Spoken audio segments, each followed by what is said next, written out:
আচ্ছা, প্রথমেই বলি আজ গরম কেমন বলুন তো। উফ, হাঁসফাঁসানি অবস্থা।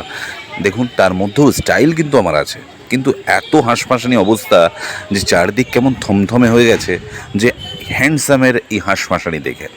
তবু এই পার্কটা সবসময় খোলা থাকে। ভাবলাম এক পা দু পা করে এগিয়ে যাই, একটু বসি এবং একটু গল্প করি।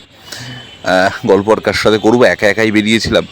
তো পার্কের মধ্যে ঢুকতেই দেখলাম সামনে ওই বাচ্চারা, দেখুন কেমন যেন ভূতের মতো লম্বা লম্বা পা ফেলছে। ও মাই গড! না, ওটা পা ফেলছে না, ওটা অ্যাকচুয়ালি এটা অ্যাকচুয়ালি এক্সারসাইজ। তারপর গুটি গুটি পায়ে এইদিকে না ব্যায়ামের অনেক জিনিসপত্র রাখা থাকে। এবং আপনাদের যদি বলি, ও মাই গড, এই যে দেখছেন আবছা আবছা ছবিটা লাগছে কেন বলুন তো? বিকজ অফ এত পরিমাণে এখানে মানে গরম পড়েছে না, মানুষ আর বাইরে বেরোতে চাইছে না। ওফ, আমি যে কী যে করি। তারপর লাস্ট শেষমেশ ভাবলাম আবার একটু হিরোটাকে দেখে নিই। এ আগামী দিনে আপনাদের বলিউডে, টলিউডে সব জায়গায়, ঢলিউডে সব জায়গায় দেখতে পাবেন।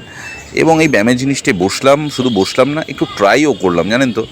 ওফ, গরমে আর কিচ্ছু ভাল লাগছে না। এখন একটু কোল্ড ড্রিঙ্কস কেউ যদি খাওয়াতো, আহা।